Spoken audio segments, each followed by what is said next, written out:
The ringing wouldn't stop. High-pitched, insistent, drilling into my skull like a dentist's bit. I shook my head, trying to clear it, but the movement sent a fresh wave of nausea rolling through my gut. My vision swam, doubled, then slowly resolved into something resembling clarity. Dust. Concrete. Sky the color of bleached bone. I was on my back, staring up at nothing. The air tasted like burnt rubber and copper, thick enough to choke on. My lungs worked like bellows, each breath dragging razors across my throat. The panoramic gas mask I wore felt like it was suffocating me, the rubber seal slick with sweat against my face. How long had I been out? I flexed my right hand. Fingers responded. Good. I flexed my left. Also good.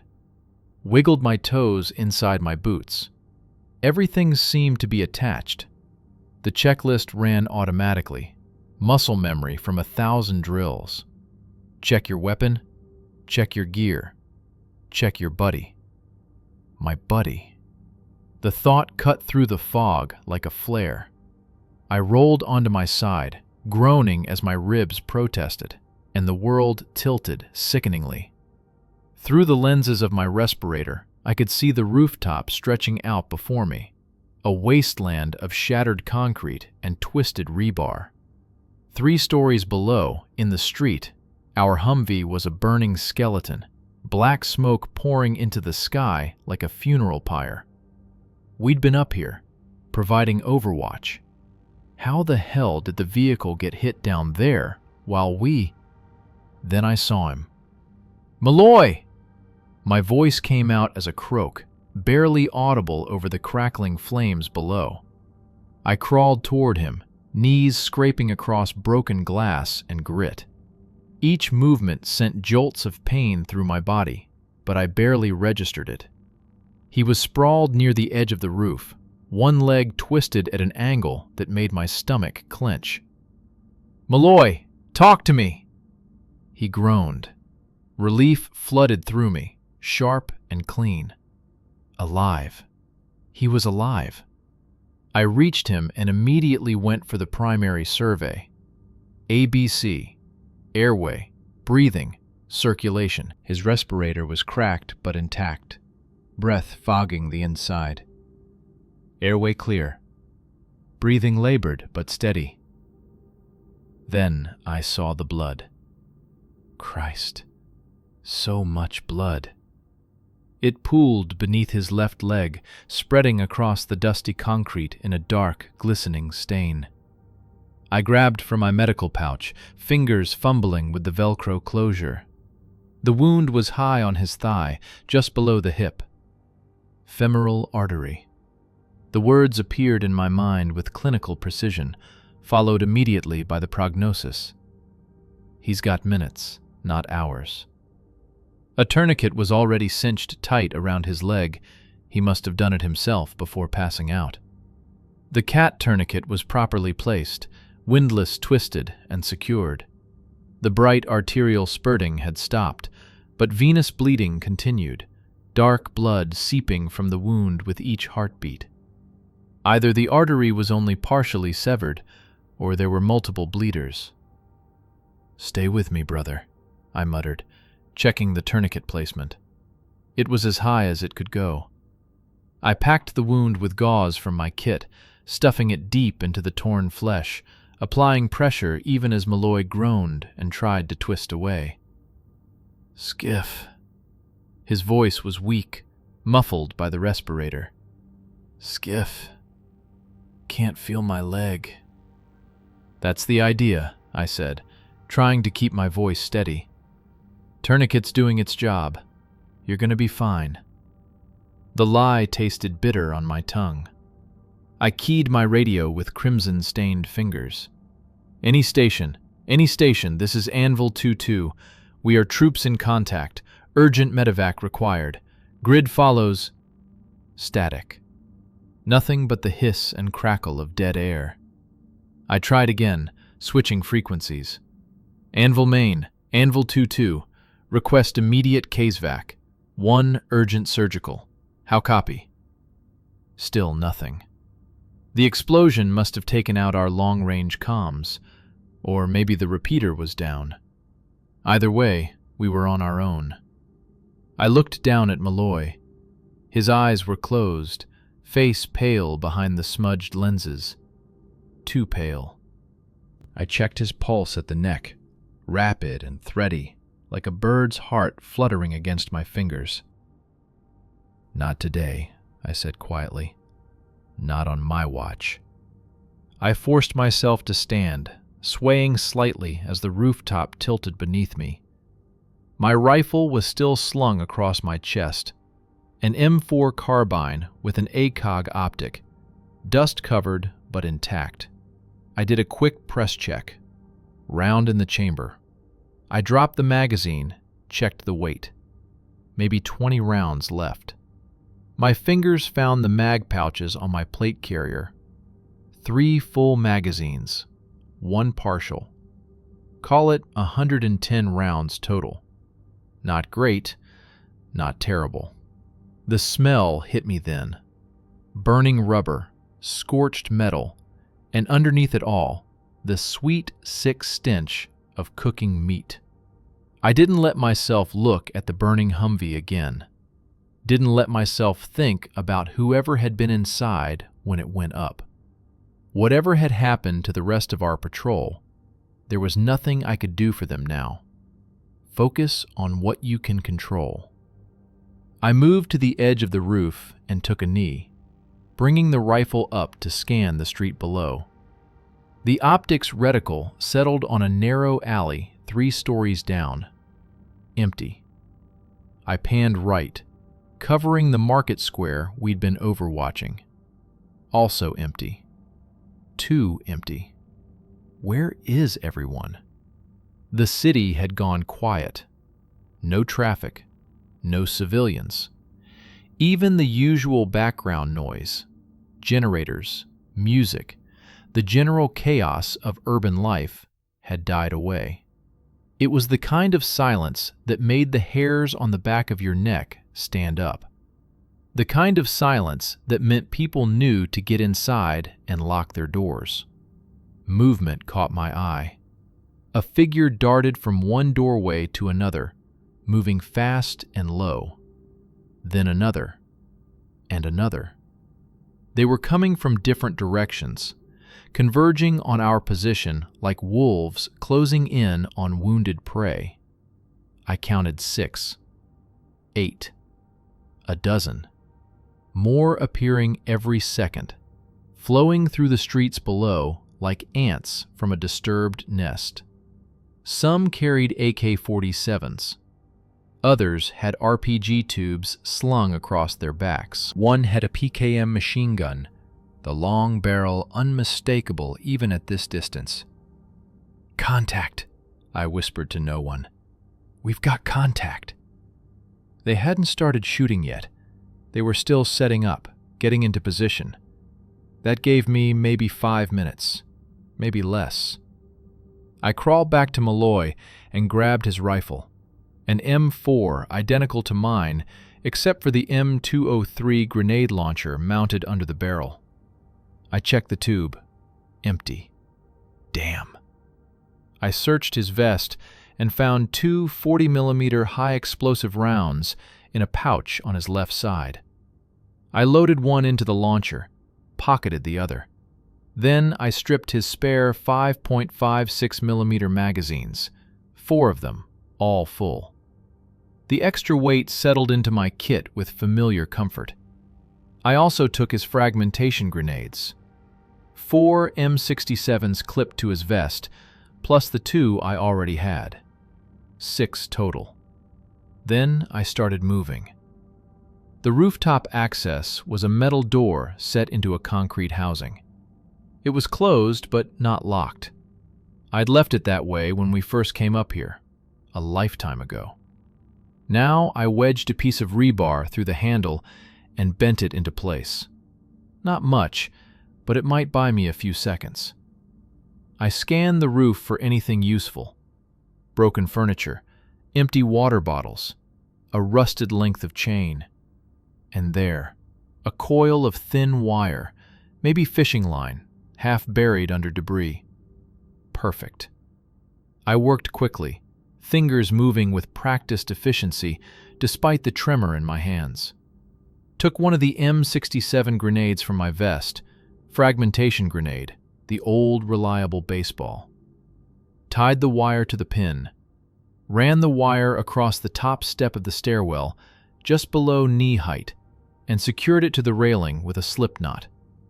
A gift for the first person through the door. The heat was building. It had to be 40 degrees Celsius, maybe more. Sweat poured down my face inside the respirator, stinging my eyes, making it hard to see. I wanted to rip the thing off, to breathe real air again, but training held firm. We'd masked up because of reports of a possible chemical attack. Some intelligence chatter about chlorine or sarin in the area. Probably bullshit. Probably just another ghost in the system, but we'd followed protocol anyway. Now I was grateful. The mask at least kept the dust and smoke out of my lungs. How long ago was that? An hour? 2? Time had lost all meaning.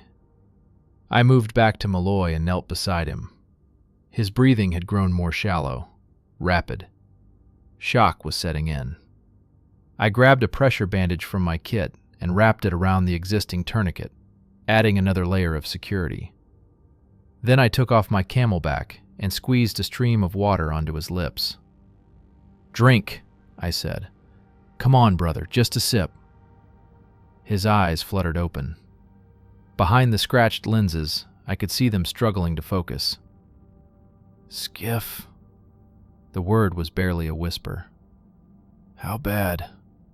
"You'll be dancing at your daughter's wedding," I lied. "Just need to keep that leg locked down until the birds arrive." "Birds," he coughed, and I saw blood fleck the inside of his respirator. Internal bleeding. The fall must have done more damage than I'd thought.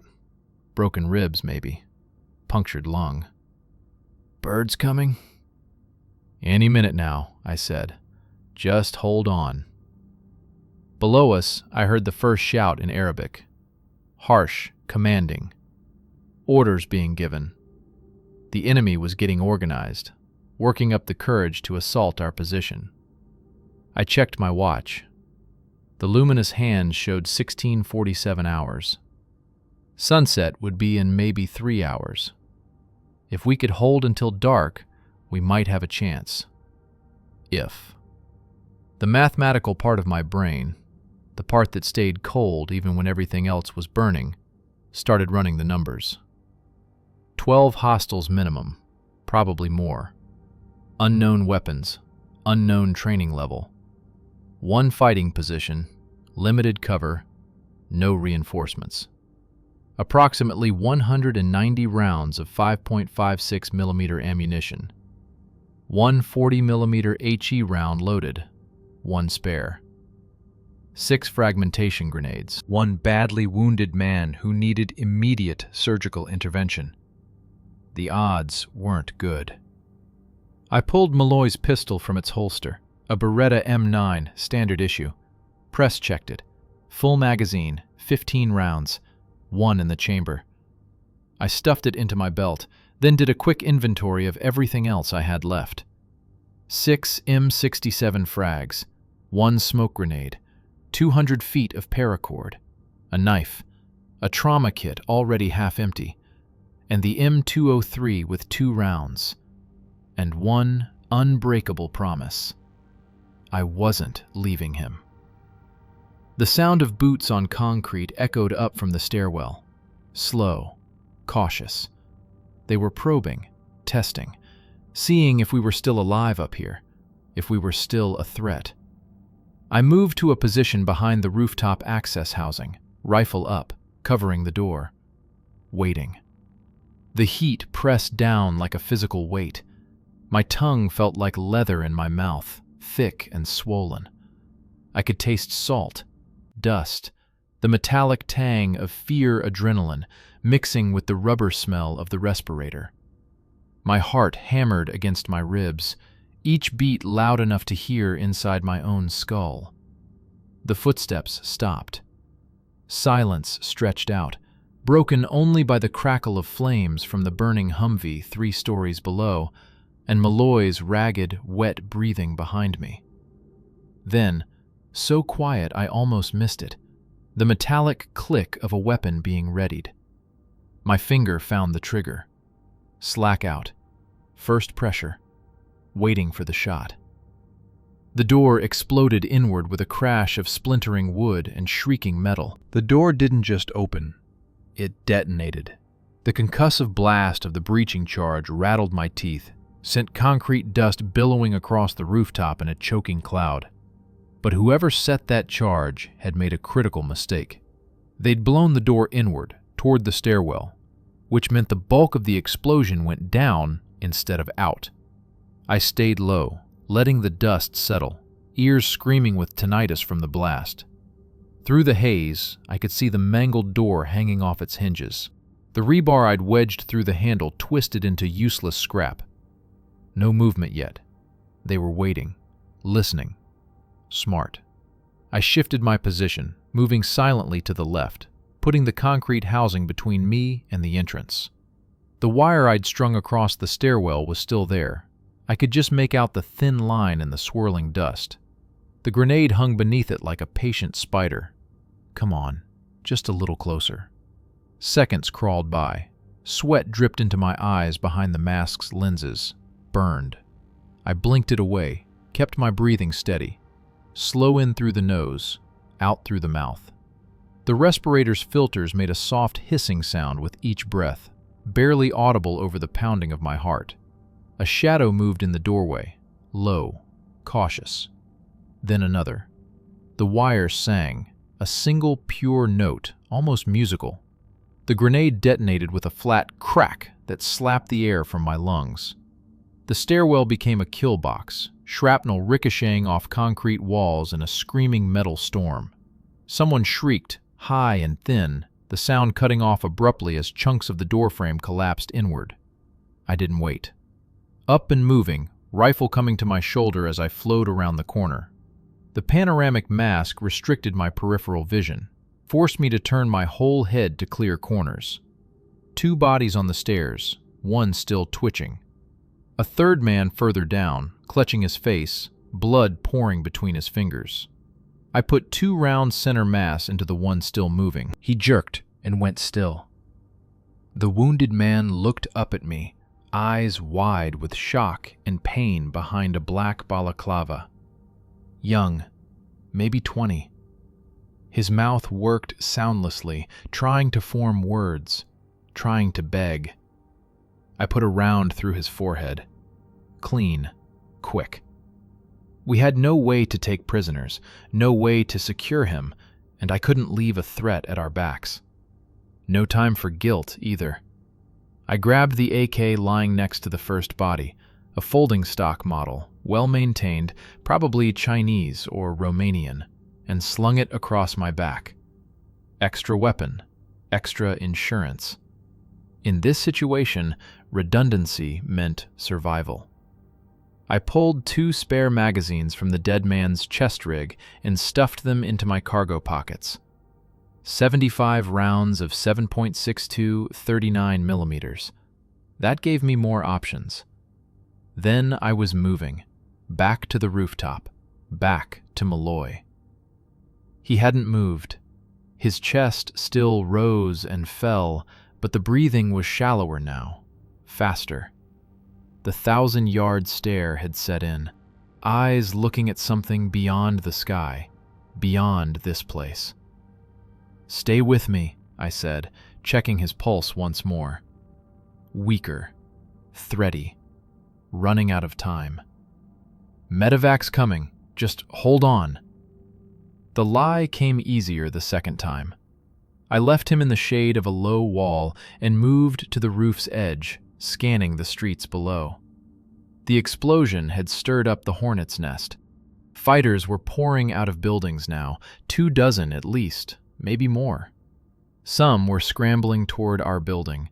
Others were setting up firing positions in windows across the street, and none of them wore gas masks.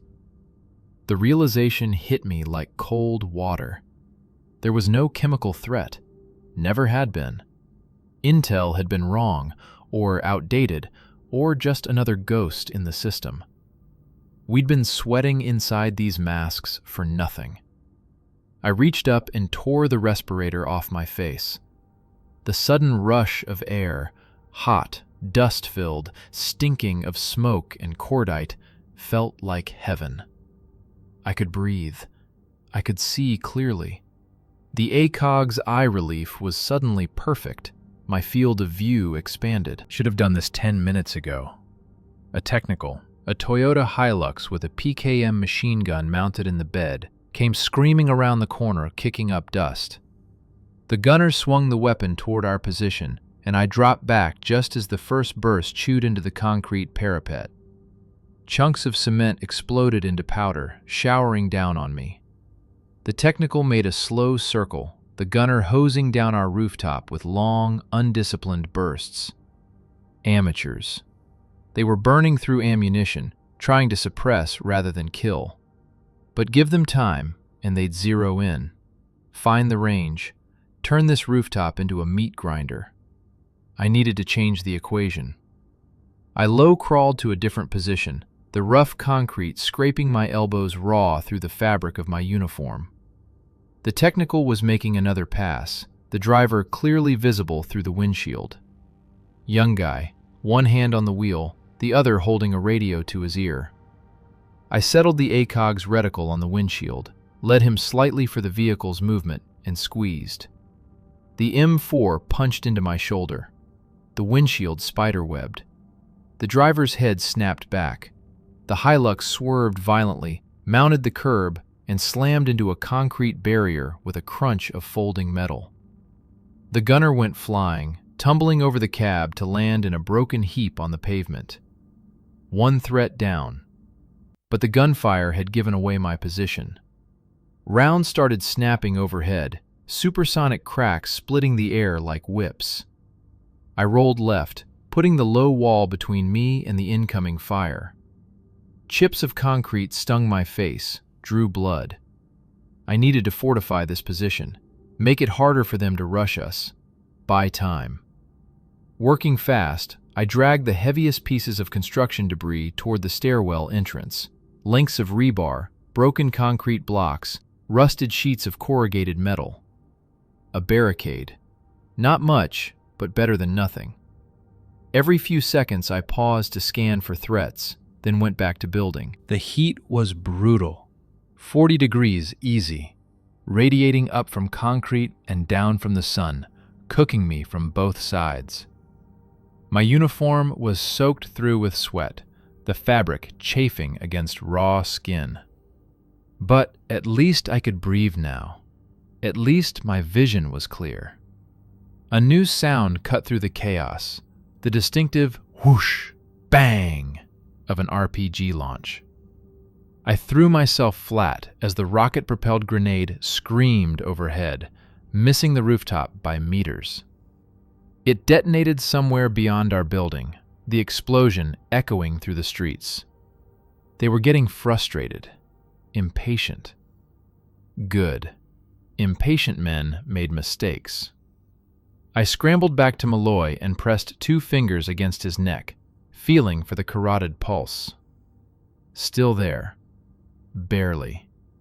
His skin was cold and clammy despite the heat, shock stealing the warmth from his body.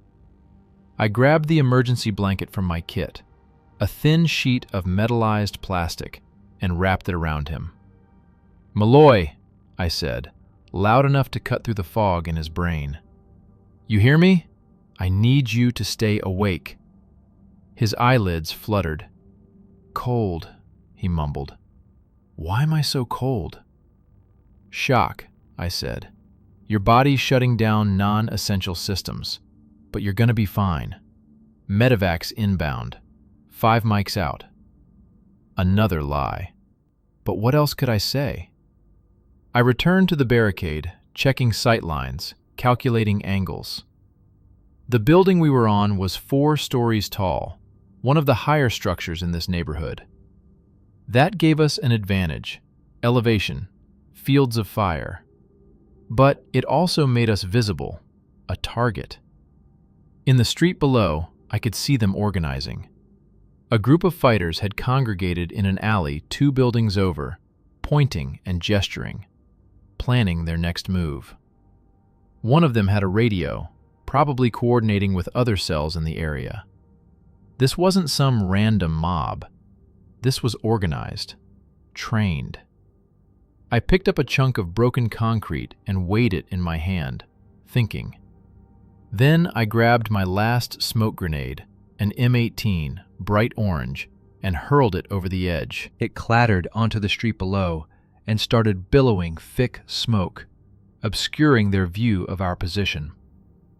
It wouldn't last long, maybe 3 minutes, but it might make them hesitate, second-guess their approach. I used the time to finish the barricade, piling debris until I had a crude but serviceable fighting position. Not pretty, but functional. I left a small gap near the bottom, just wide enough to shoot through while staying low. Lanes of fire, cover, concealment. The fundamentals never changed. The radio on my chest rig suddenly crackled to life, making me jump. Static, then a voice, distant, garbled, but definitely human. Vil 2, copy? I pressed the transmit button, heart pounding. Anvil Main, this is Anvil 2-2. Radio check, how copy? More static. Then, read, weak, say again, location. Anvil 2-2 is at grid. I rattled off our position from memory, speaking clearly and slowly. We are troops in contact. 4-story building, rooftop position. 1 urgent surgical, need immediate CASVAC. Multiple hostiles in vicinity. Request QRF and air support. The response was broken, barely intelligible. Roger. Inbound. Minutes. Hold. How many minutes? I couldn't tell, but it didn't matter. Help was coming. Maybe. I moved back to Maloy, squeezed his shoulder. You hear that? They're coming for us. Just gotta hold on a little longer. He didn't respond. His eyes were closed, breathing so shallow I had to watch his chest to confirm he was still alive. In the streets below, the shooting had stopped.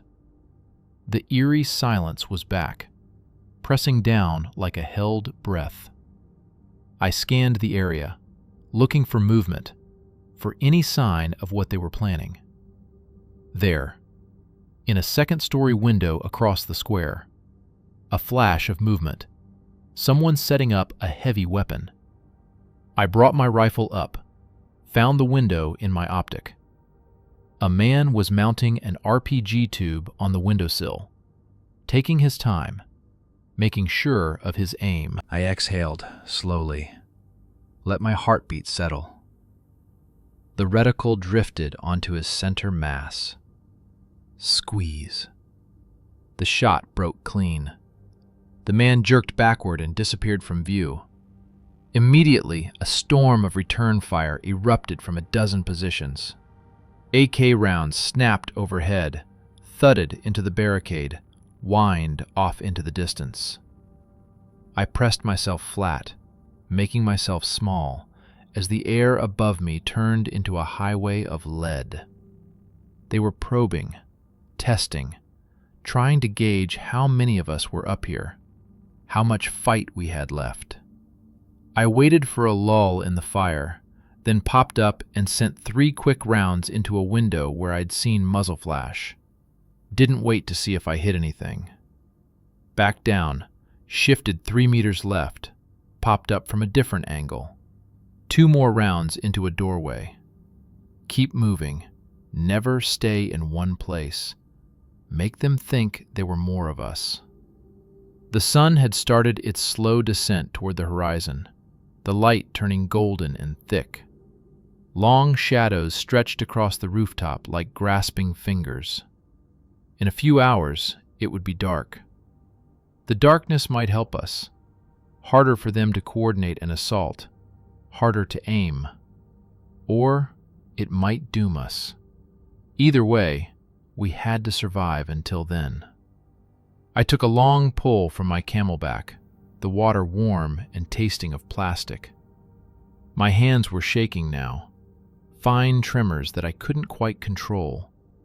Adrenaline dump, combat fatigue, fear. I clenched my fists, willed them steady. Not yet. Can't fall apart yet. The radio crackled once more. Anvil 2-2, Sabre, inbound. ETA, mics, mark, position. I grabbed the bright orange signal panel from my kit, a VS-17 marker, and weighted it down on the rooftop with chunks of concrete. From the air, they'd be able to spot it. Maybe. Then I settled back behind the barricade and waited. The shadows grew longer. The city held its breath. And somewhere out there, in those narrow streets and dark alleys, men with guns were coming to kill us. They came at golden hour. The first indication was a sound. Boots on stairs, multiple sets, moving fast but controlled. Not the chaotic rush of untrained fighters, but something else, something disciplined. I shifted position, bringing the rifle up to cover the barricaded entrance. My finger found the trigger, taking up the slack. Waiting. The footsteps stopped just below the rooftop access. Silence. They were stacking up, getting ready to breach. I could picture it. 4 or 5 men pressed against the wall, weapons up, counting down on hand signals. 3, 2, 1. The first man came through fast and low, breaking left. I tracked him, squeezed. The rifle barked twice. He went down hard, legs tangling, weapon clattering across concrete. The second man was already moving, trying to clear the fatal funnel of the doorway. I put 3 rounds into his chest before he could bring his AK to bear. The impacts spun him sideways into the doorframe. He slid down, leaving a red smear on the concrete. Third man. Fourth. They were pouring through now, trying to overwhelm me with speed and numbers. I dropped the first mag, slapped in a fresh one. Muscle memory. The ACOG found another target, young guy, maybe 18, eyes wide with terror behind his balaclava. I shot him in the throat. He went down gargling, hands clutching at the wound. A grenade sailed over the barricade, bounced twice on the concrete. "Frag out!" I screamed, even though there was no one to hear me. I threw myself sideways, scrambling for the low wall 20 feet away. The world turned white and loud. The blast picked me up and slammed me down like a rag doll. My ears shut off, replaced by that familiar metallic shriek.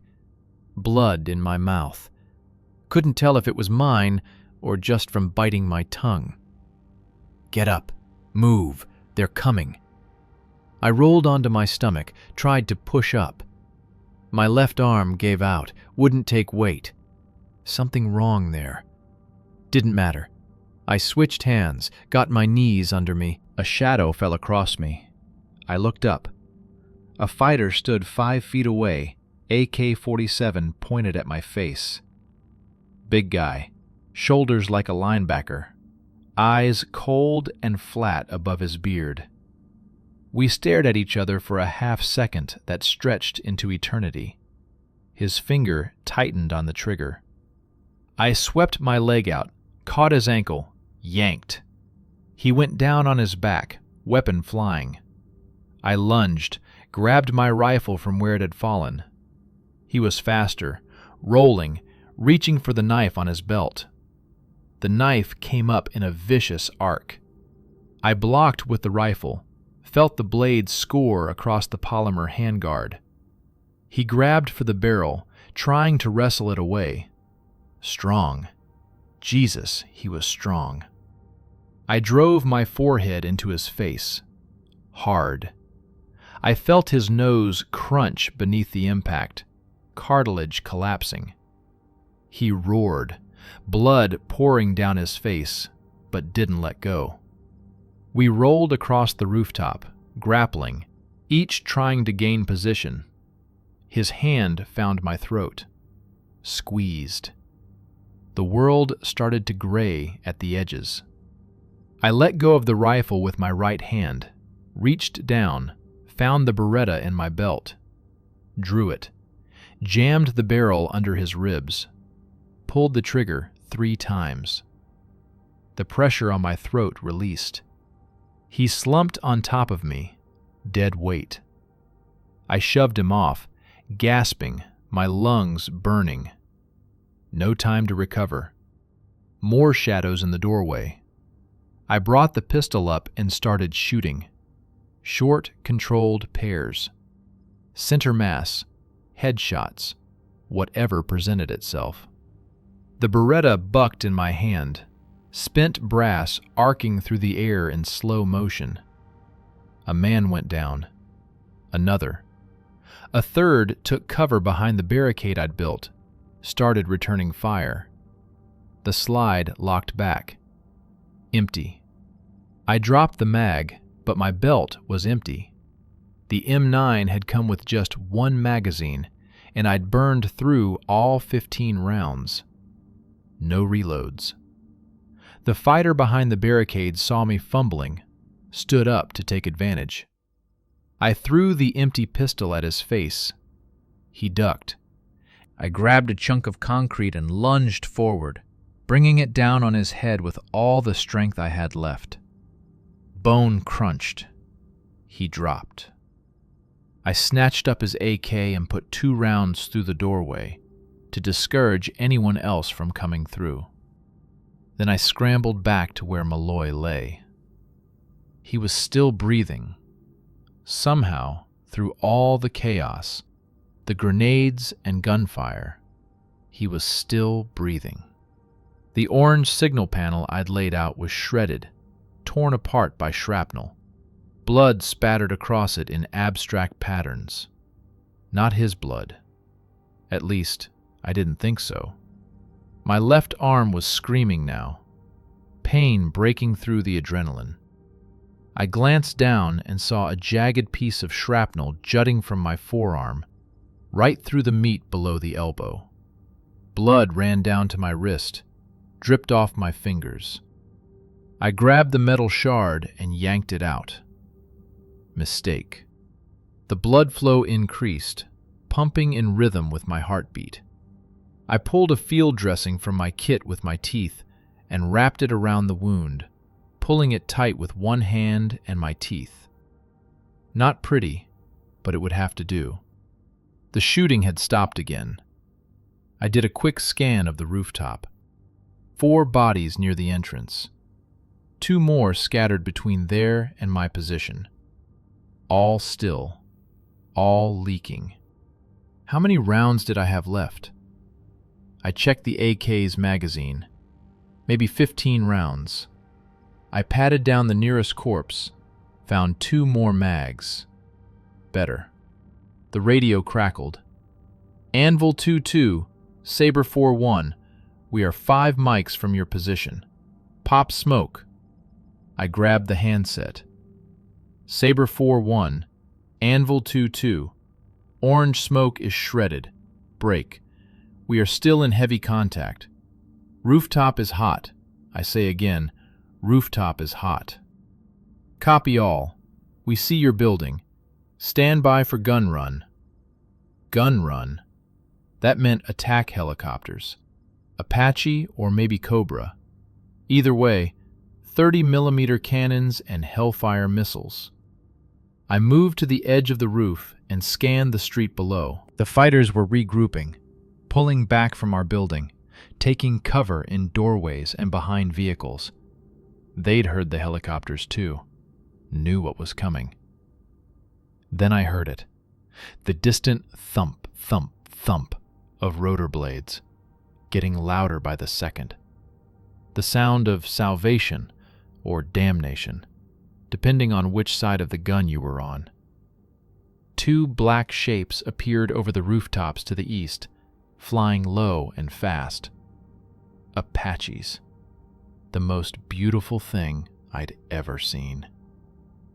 Anvil 2-2, say position of enemy forces. I grabbed the blood-slicked AK and pointed it at the street below. Multiple tangos in the market square, south of my position. Technical disabled on the east street. Fighters in buildings all around, second and third story windows. Danger close, I say again. Danger close. Copy, danger close. Keep your heads down. The lead Apache pivoted in the air, nose dropping, and opened up with its 30mm cannon. The sound was like the world's largest zipper being torn open. High explosive rounds chewed into the market square, turning vehicles into Swiss cheese, pulverizing concrete, obliterating everything in their path. The second bird followed, rockets streaking from its pylons. They impacted with thunderous booms, throwing dirt and debris 100 feet into the air. Secondary explosions followed as fuel tanks cooked off, ammunition detonated. The building shook beneath me. Dust and smoke billowed up from below, so thick I couldn't see the street anymore. My ears were screaming again, the cacophony of guns and explosions layering over the tinnitus from earlier. The Apaches made another pass, hammering anything that moved. Precise, methodical, terrifying. Then they broke off, circling high, scanning for more targets. Anvil 2-2, area appears clear. Medevac is 2 mics out. Can you mark the LZ? I surveyed the rooftop. It was a disaster zone. Bodies, blood, spent brass, chunks of concrete, and twisted metal. Not exactly a clean landing zone, but it was all we had. Roger, Rooftop LZ. I'll guide them in. Copy. Be advised, QRF is inbound to secure the building. ETA 3 mics. 3 minutes. We just had to hold for 3 more minutes. I crawled over to Maloy and checked his vitals. Pulse thready and fast, breathing shallow. His face was gray, lips tinged blue. Shock had fully set in now, his body shutting down system by system. Stay with me, I said, my voice hoarse. Birds are here. You hear them? We're going home. His eyes opened, just slits. Skif. Right here, brother. Tell Sarah. He coughed, a wet, rattling sound. Tell her You'll tell her yourself, I said. You're going to walk out of here. But we both knew that was another lie. I positioned myself between Maloy and the stairwell entrance, the AK across my lap. If anyone else came through that door before the cavalry arrived, they were going to eat every round I had left. The thump of rotor blades grew louder. A Black Hawk appeared over the edge of the roof, flaring hard, the downwash from its rotors turning the dust into a blinding sandstorm. I squinted against the blast, one hand holding down Maloy's emergency blanket to keep it from blowing away. The bird touched down, and 2 PJs, Air Force pararescuemen, came running out in a crouch, medical bags in hand. Behind them, 2 more soldiers took up security positions. 1 urgent surgical, I shouted over the rotor wash. Femoral bleed. Tourniquet applied approximately... I checked my watch, did the math. 37 minutes ago. Patient is in shock. Possible internal injuries from fall. The PJs went to work immediately, professional and fast. One started an IV while the other did a rapid trauma assessment. They moved Maloy onto a litter, strapped him down. "You hit?" one of them shouted at me. I looked down at myself, blood everywhere.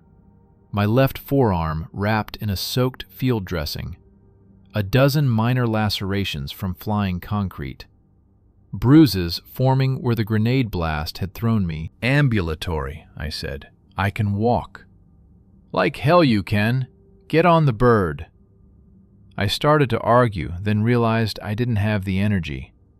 I'd done my job, kept Maloy alive, held the position. Now it was time to let someone else take over. I stumbled toward the helicopter, legs threatening to give out with each step. One of the security guys grabbed my good arm, helped me up. They laid me down on the deck next to Maloy. The Black Hawk lifted off, nose dipping as it accelerated away from the building.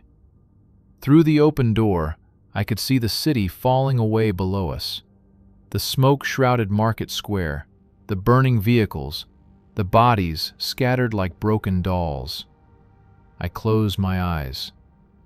The PJ working on Maloy was talking to someone on the radio, calling ahead to the trauma center. Medical jargon I only half understood. Blood pressure dropping. Tachycardia. Prepare for emergency surgery. I reached over, found Maloy's hand. His fingers were cold. I squeezed them anyway. "We made it," I said, not sure if he could hear me over the noise. "We made it out." His fingers twitched slightly in response. Or maybe I imagined it. The crew chief leaned over, pressing a headset to my ear. "You did good," he shouted. "Real good. QRF just secured your building. You dropped at least 9 confirmed." 9. I'd killed 9 men today. The number should have meant something. Should have made me feel something. Guilt, pride, horror, anything. But I felt nothing. Just emptiness. The city disappeared behind us, replaced by open desert. The sun was setting now, painting the sky in shades of orange and red. Beautiful. Like the whole world was on fire. I closed my eyes and let the darkness take me. I woke up to the steady thump of rotor blades. For a moment, I didn't know where I was. The rhythm was hypnotic, almost peaceful. Then the pain hit, a dull, throbbing ache radiating from my left forearm, spreading through my entire body like poison. I was on my back, staring up at the curved ceiling of a Black Hawk. The interior was dimly lit by red overhead lights that turned everything into shades of blood and shadow. Medical equipment lined the bulkheads. An IV bag swayed gently with the helicopter's movement. My IV bag. I tried to sit up, but a hand pressed me back down. "Easy, Sergeant. You're safe." A PJ, different from the ones I'd seen before, leaned into my field of vision. Young guy, maybe 25, with kind eyes above his dust-covered face. "We're 40 minutes from the CSH. Just relax." CSH, Combat Support Hospital. That meant we were flying to the main medical facility, not just a forward aid station. That was good. That meant... "Maloy," I croaked. My throat felt like sandpaper. "Where's Maloy?" The PJ's expression shifted. Not quite a frown, but something close. "Your buddy's in the other bird. They got him stabilized enough for transport, but... He hesitated. It's touch and go, man. The docks are going to have to work fast when we land. I closed my eyes. Touch and go. Military speak for probably going to die. How long has the tourniquet been on? I asked. Command says 73 minutes from initial application to when we got you both airborne. The PJ checked the IV flow rate, made a small adjustment. That's a long time. Even if they save the leg, the tissue damage... He's got a daughter, I said. Wasn't sure why I said it. Maybe because someone needed to know. Someone needed to understand that he wasn't just another casualty report, another line item in an after-action review. Sarah, she's 6. The PJ nodded slowly. Then we make sure he gets back to her. Through the open door, I could see the other Black Hawk flying in formation off our left side, maybe 50 meters away. I couldn't see inside, couldn't see Maloy or the medics working on him. But I knew they were there, knew they were doing everything humanly possible. It had to be enough. The crew chief appeared, crouching next to the PJ. He had a tablet in his hand, the screen glowing blue in the red light. How's he doing? Stable.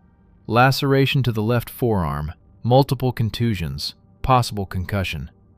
I gave him morphine for the pain. The PJ glanced at me. You're one lucky son of a bitch, you know that?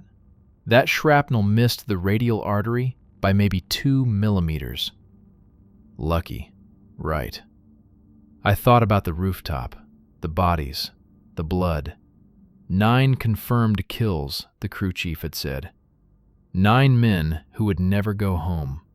9 families who would get a knock on the door and a folded flag. Lucky. The QRF found your position about 15 minutes after you lifted off, the crew chief said, reading from the tablet.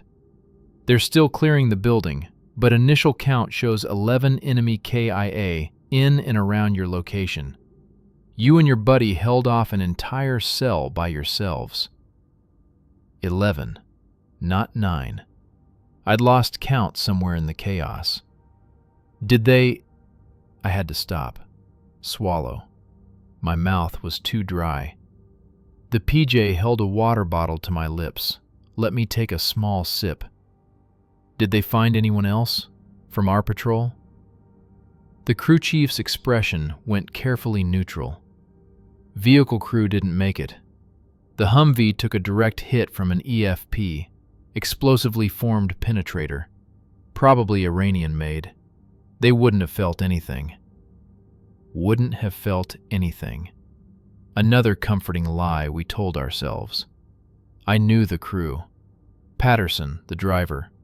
Big guy from Alabama who could quote every line from The Big Lebowski. Chin, the gunner. Smart kid, always reading philosophy books during downtime. They'd been good soldiers, good men. Now they were just names on a list. We recovered their remains, the crew chief added quietly. They're coming home. I nodded. Couldn't trust myself to speak. The helicopter banked slightly, adjusting course. Through the door, I could see the desert sliding past below us. Endless kilometers of nothing, painted silver by moonlight. Somewhere down there, men were still fighting, still dying. The war ground on, indifferent to individual losses. The Apaches that provided your CAS logged 8 more enemy kills in the streets around your building, the crew chief continued, scrolling through his tablet. Plus the technical you smoked. That brings the total enemy KIA to at least 20. Probably more we haven't found yet. He looked up at me. You two held off an entire platoon-sized element. That's something, man. 20 dead. How many wounded? How many had escaped to fight another day? The math didn't matter. It never did. For every one we killed, 3 more would take his place. Endless. Pointless. Necessary. I closed my eyes against the weight of it all. "Sergeant?" The PJ's voice cut through the fog. "I need you to stay awake for me. Possible concussion, remember? Can't have you sleeping." I forced my eyes open. Not sleeping, just thinking. "Well, think with your eyes open." He checked my pupils with a pen light, watching the reaction. "Tell me your name and date of birth." I recited them automatically. Name, rank, service number, date of birth. The basic identifiers that reduced a human being to data points. Good. What's today's date? I had to think about that one. Time had become elastic, stretching and compressing. Thursday, December, I don't know, 20th? Close enough. Do you know where you are? Black Hawk, flying to the CSH. I paused. Iraq. Still in Iraq. Good enough. The PJ made a note on a small pad. Any nausea? Dizziness? Both, but I think that's from the adrenaline crash. Probably. We'll let the doc sort it out when we land. He glanced at his watch. 30 minutes. 30 minutes until we landed. 30 minutes until Maloy went under the knife. 30 minutes until we'd know if I'd managed to keep my promise or if it had been just another lie. The radio crackled. I couldn't make out the words, but the crew chief's expression tightened. He keyed his mic, spoke briefly, then looked at the PJ. "They're prepping the OR," he said. "Told them to have the vascular surgeon standing by." The PJ nodded. Neither of them looked at me, but I understood. The hospital was getting ready for the worst.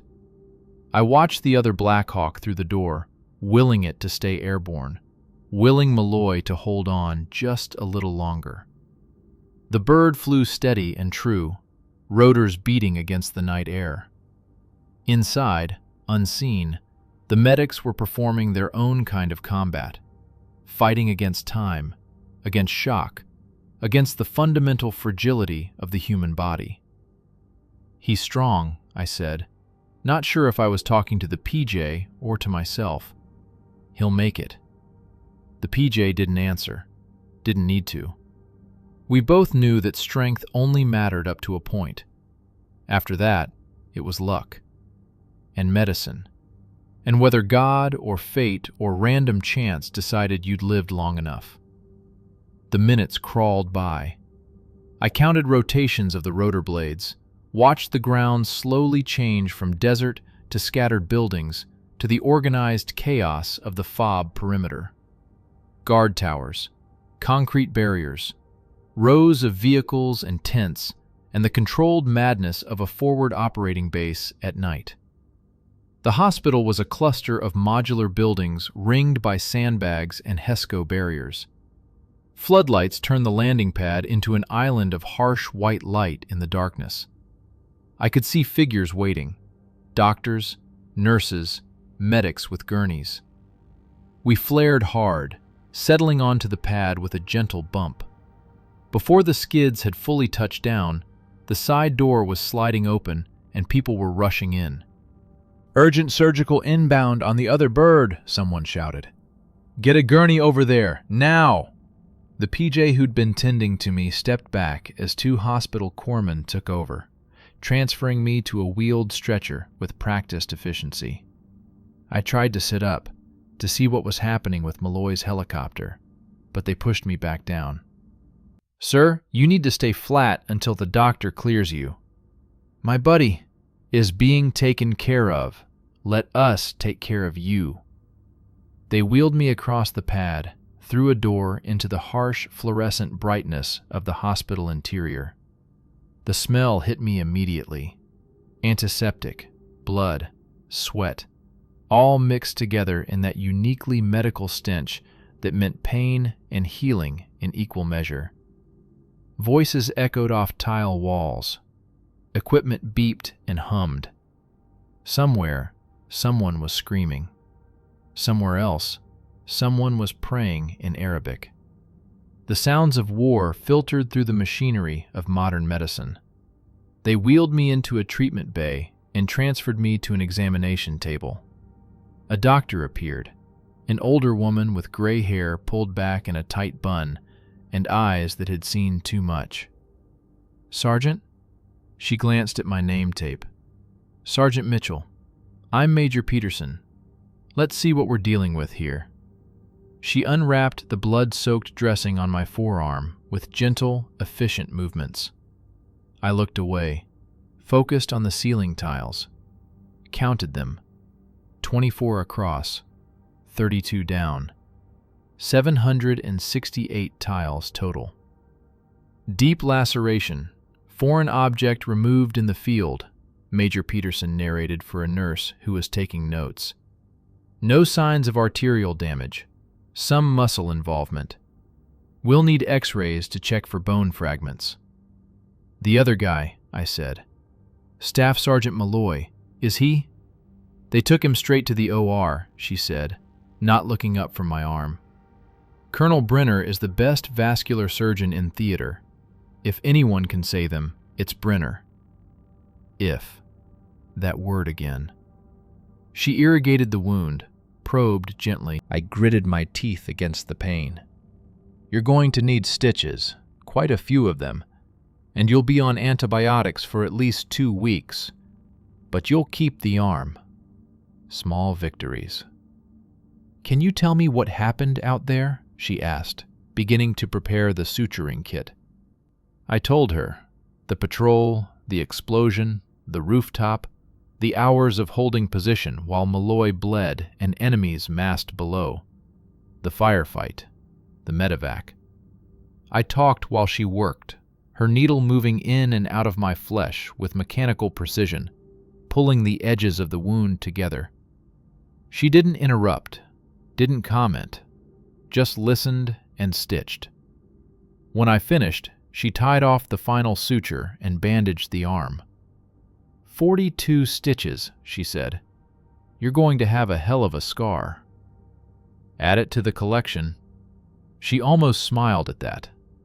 Almost. "I'm ordering a CT scan to rule out internal injuries from the blast, and you'll be here at least overnight for observation." She made notes on a chart. "After that, we'll see. You might be looking at a week or 2 of recovery before you're cleared for duty." I didn't care about recovery time. Didn't care about scars or stitches or CT scans. Maloy. I need to know about Maloy. Major Peterson set down her pen and looked at me directly. Her eyes were kind, but tired. So very tired. "He's in surgery now. It'll be hours before we know anything. The best thing you can do for him is rest and let us patch you up properly. You can't help him by making yourself worse." She was right. I knew she was right. But knowing didn't make it easier. They wheeled me to radiology for the CT scan, then to a recovery ward, a long room lined with beds, most of them occupied. Wounded soldiers in various states of repair. Some sleeping, some staring at the ceiling, some hooked up to machines that beeped and hissed and kept them alive. I was given a bed near the corner, clean sheets, a pillow. Luxury after the concrete rooftop. A nurse hooked me up to an IV, checked my vitals, gave me more water. "Try to sleep," she said. "I'll wake you if there's any news about your friend." Sleep. Right. As if my brain would let me shut down now. But exhaustion was a physical weight, pressing down on me with inexorable force. My body had been running on adrenaline and fear for hours. Now that the immediate threat had passed, now that I was safe and stationary, the crash was inevitable. My eyes closed, despite my best efforts to keep them open. The last thing I heard before sleep took me was the steady beep of a heart monitor. Someone's heart, beating on, still fighting, still alive. I woke to the sound of screaming. For a disorienting moment, I thought I was back on the rooftop. Gunfire, explosions, the metallic taste of fear in my mouth. My body jerked, hands reaching for a rifle that wasn't there. "Easy, Sergeant, easy." A hand on my shoulder, firm but gentle. "You're safe. You're in the hospital." The recovery ward swam into focus. Fluorescent lights, white walls, the steady beep of monitors. A nurse stood over me, her face calm and professional. "You were dreaming," she said. "Thrashing pretty hard. I had to make sure you didn't tear your stitches." I looked down at my left forearm. Clean white bandages, already spotted with small blooms of red where I'd pulled against them. My whole body ached, a deep, bone-level exhaustion that made every movement feel like wading through mud. "What time is it?" My voice came out as a rasp. 0300. You've been out for about 6 hours. She checked the IV line, adjusted the flow. "Dr. Peterson wanted to let you sleep, but you need to stay hydrated. I'm going to give you some water." She held a cup to my lips. I drank greedily, the cool liquid cutting through the dust and blood taste that coated my tongue. "Maloy," I said when I could speak again. "Staff Sergeant Maloy. Is he?" "Still in surgery. They've been working on him for 5 hours now." Her expression was carefully neutral. "That's all I can tell you." 5 hours. That could mean they were fighting to save him, or that the damage was so extensive they were trying to put him back together piece by piece. I closed my eyes, but that was a mistake. The rooftop, minutes before the extraction. The barricade was gone, blown apart by RPG fire. My rifle was empty, pistol too. 6 fighters moving through the smoke toward us. I had 1 grenade left, my finger on the pin, ready to take as many with us as I could. Then I heard it. Rotor blades. 2 little birds materialized out of the sun, door gunners opening up with miniguns. The sound was like God tearing a bedsheet. 6,000 rounds per minute, turning the air into a laser show of death.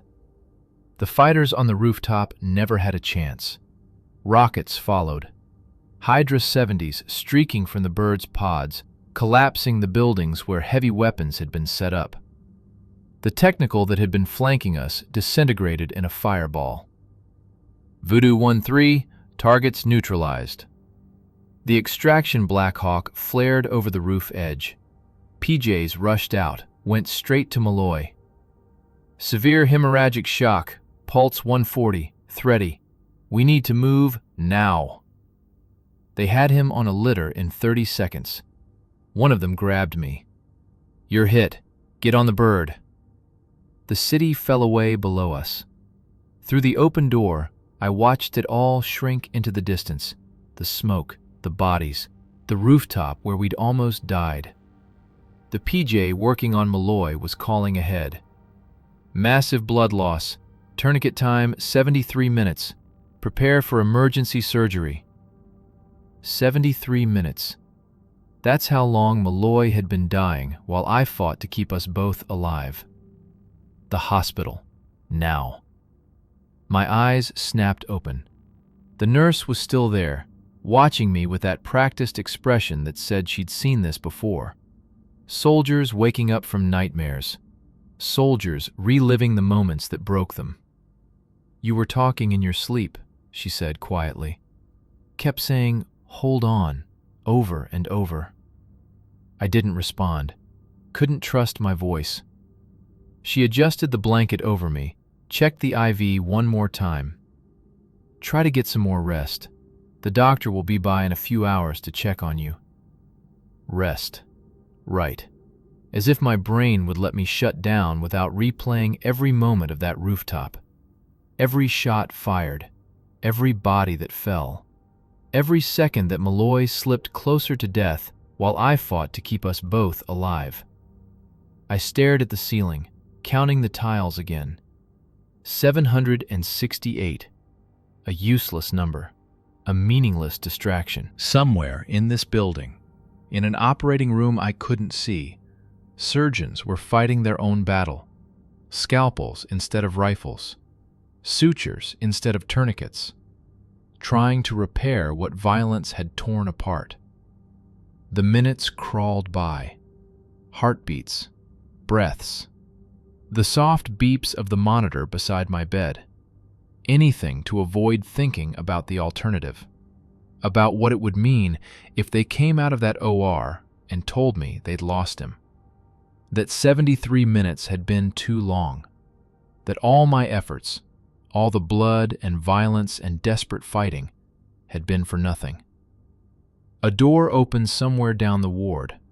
Heavy boots on tile. Voices speaking in low, urgent tones.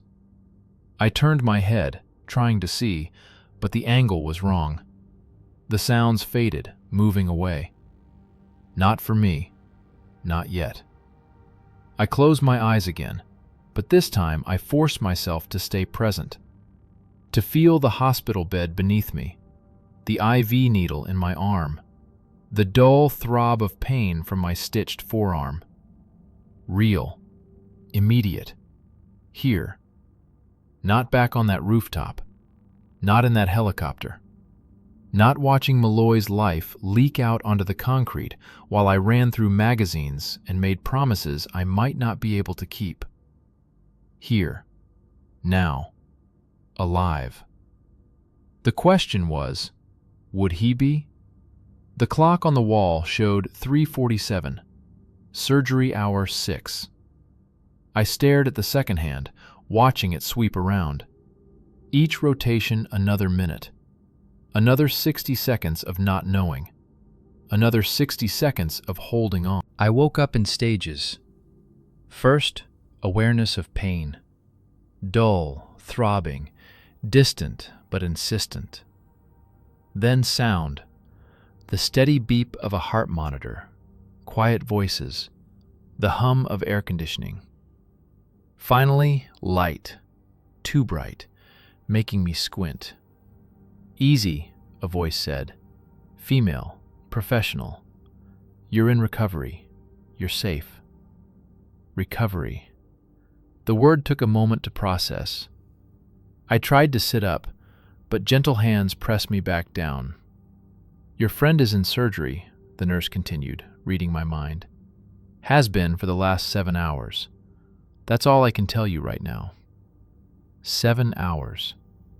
I'd been drifting in and out of consciousness while they worked on Maloy, the anesthesia from my own procedure still clouding my thoughts. The nurse checked my vitals, adjusted my IV, explained that I had 42 stitches in my forearm where they'd cleaned and closed the shrapnel wound, plus treatment for multiple contusions and a mild concussion. I barely heard her. My mind was stuck on that one word, surgery. Was he alive? Had he made it through? Or was I waiting for someone to come tell me he was gone? Time crawled. I stared at the ceiling tiles, counting them, trying not to think about what was happening in that operating room. Eventually, footsteps approached. Heavy boots. I turned my head and saw a man in blood-stained scrubs, colonel's rank on his collar, surgeon's exhaustion in his eyes. Sergeant Kowalski? He pulled up a chair, sat down with the heaviness of someone who'd been on their feet too long. I'm Colonel Brenner. I just finished operating on Staff Sergeant Maloy. My throat went tight. How is he? Brenner was quiet for a moment, choosing his words carefully. He coded on the table. His heart stopped. We lost him for almost 3 minutes. The world tilted. But we got him back, Brenner continued quickly. Defibrillated him 4 times before his heart caught. It was... He shook his head. In 16 years of doing this, I've never seen anyone come back from that. Your friend's got a hell of a will to live. Is he... will he... He's alive. Critical, but stable.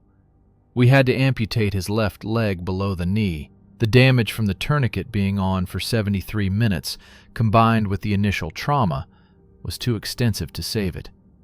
He also had a grade 3 liver laceration from the fall and significant internal bleeding. We've done what we can, but the next 72 hours will tell us if it's enough. Below the knee. The words hit like a physical blow.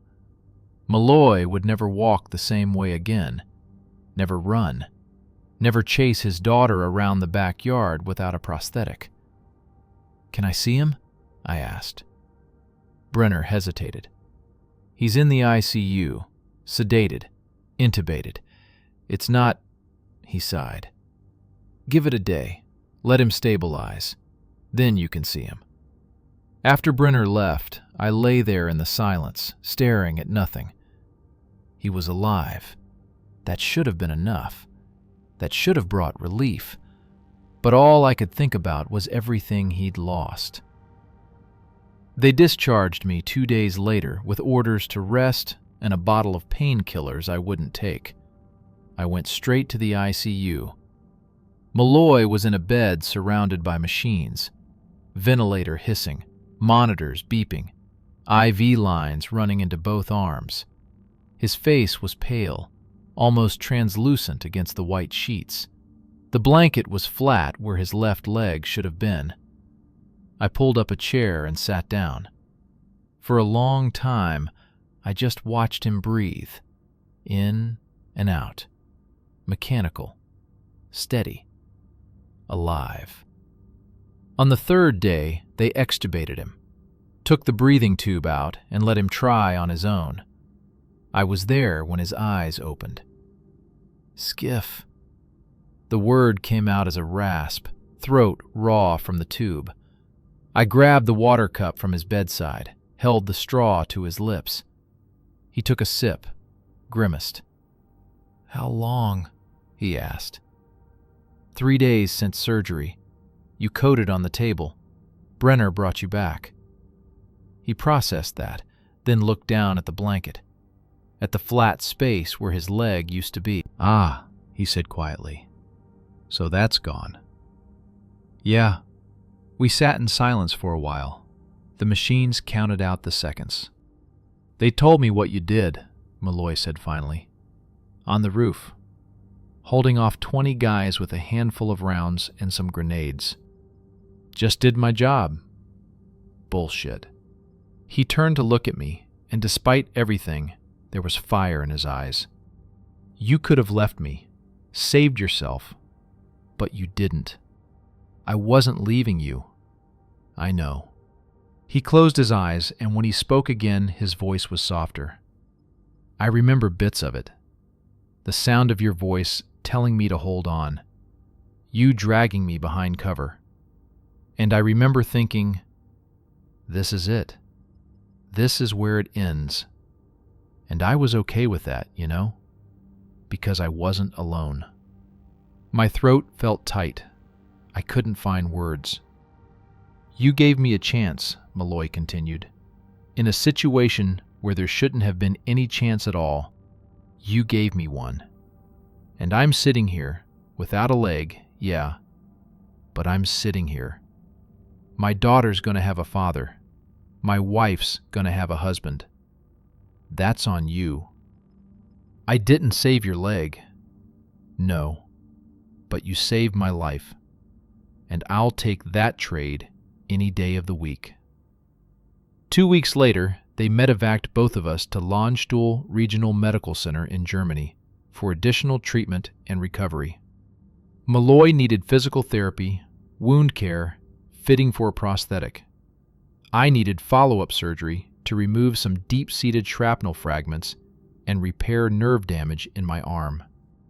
I visited him every day, watched him go through the brutal process of learning to cope with his new reality. The phantom pains, the psychological adjustment, the slow, grinding work of physical therapy.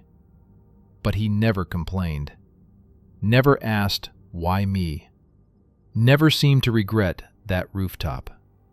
One morning, about 3 weeks after the surgery, I found him sitting up in bed, actually smiling. Sarah's birthday is next month, he said. She's turning 7. My wife sent pictures from the planning. They're doing a princess theme. You'll be there, I said. Yeah. He looked down at where his leg ended, then back up at me. Yeah, I will. Thanks to you. Stop thanking me. Never. They cut my discharge orders a week later. Medical discharge, effective in 30 days.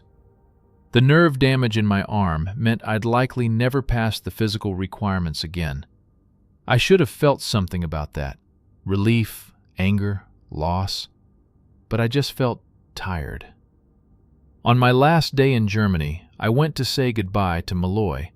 He was in the physical therapy gym, working with a prosthetist on his new leg. Watching him struggle to stand, to take those first halting steps, was one of the hardest things I'd ever witnessed. But he was doing it. He was fighting. When he saw me, he waved me over. Check this out. 3 steps without the parallel bars. That's great, man. Yeah. He sat down heavily, breathing hard from the exertion. You heading out? Flight leaves in 4 hours. Back to the world, huh? He was quiet for a moment. What are you gonna do? I don't know. Figure it out as I go, I guess.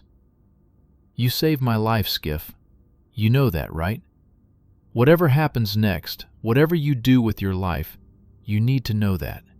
You saved me. I didn't know what to say to that. Maloy reached out, grabbed my hand. We held that roof, against impossible odds, with nothing but will and a handful of bullets.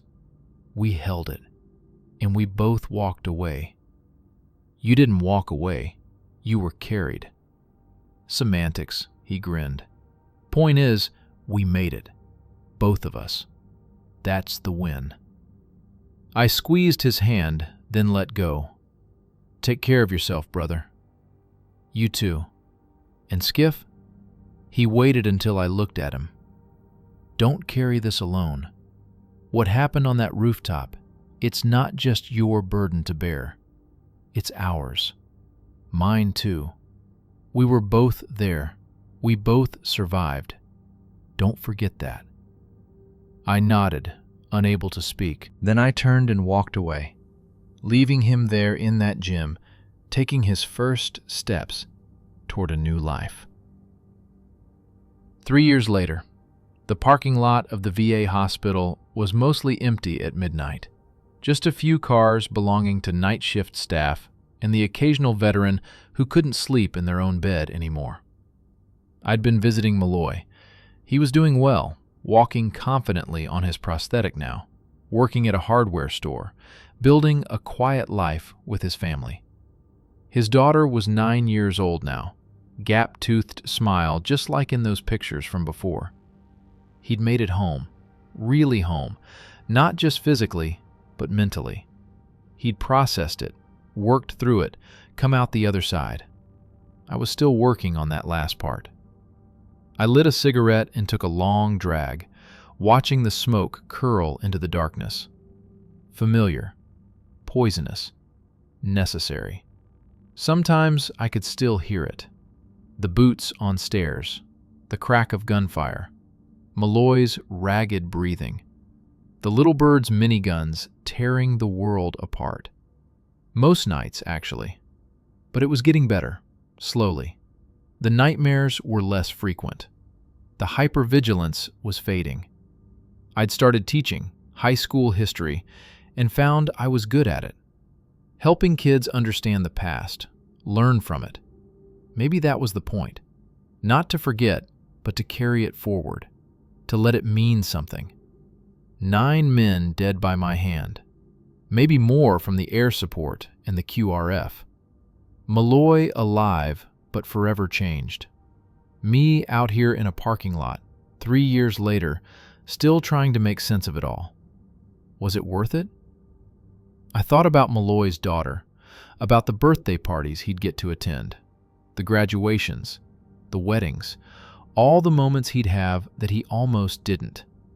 Yeah, it was worth it. The cigarette burned down to the filter. I dropped it, crushed it under my boot. Inside the hospital, Maloy was probably asleep, dreaming of princess-themed birthday parties and hardware store inventory, and all the beautiful, mundane details of a life he'd almost lost. He'd made it home. We both had. The fighting was over, for some of us anyway. I turned and walked back to my truck, the night closing in around me. Tomorrow I had classes to teach, papers to grade, a life to live. But tonight I'd visited Maloy, checked in, made sure he was doing okay. Because that's what you did for the people who'd been in the fire with you. You didn't let them face the aftermath alone. 5 years after the rooftop. The barbecue was in full swing when I pulled up to Maloy's house. Kids running around the yard, adults standing in clusters with beers. The smell of grilled meat and summer hanging in the air. Maloy saw me from across the lawn and raised his drink in salute. He walked over. Walked, not limped, the prosthetic leg barely noticeable under his jeans, and pulled me into a bear hug. "You made it," he said. "Wouldn't miss it." Sarah came running over, 11 years old now and tall for her age. "Uncle Skif, did you bring me a present?" I handed her a wrapped package. She tore into it with focused intensity, then shrieked with delight at the book inside. Some story about dragons and princesses. "What do you say?" Maloy prompted. "Thank you." She threw her arms around my waist, then ran off to show her friends. Maloy and I stood there watching her go. "She's got your eyes," I said. "Poor kid." He took a sip of his beer. "You doing okay? You look tired." "Work's been busy, grading papers till midnight." "But you're sleeping?" "Most nights." "Good." He gestured toward the grill where his wife was loading up plates. "Come on, let's eat." As we walked across the lawn, past the laughter and the life, I thought about that rooftop, about the heat and the blood and the sound of boots on stairs. It was still there, would always be there, but it didn't own me anymore. We'd held that position with nothing but will and a handful of bullets. We'd faced the worst and come through the other side. Not unchanged, not unscathed, but alive. And sometimes that's all the victory you get. The sun was setting, painting the sky in shades of orange and red. Maloy handed me a beer, and we stood there watching his daughter play, watching the world keep turning. "To the last mag," he said quietly, raising his bottle. I clinked mine against his. To the last mag. We drank. The war had ended. We'd come home. And that was enough.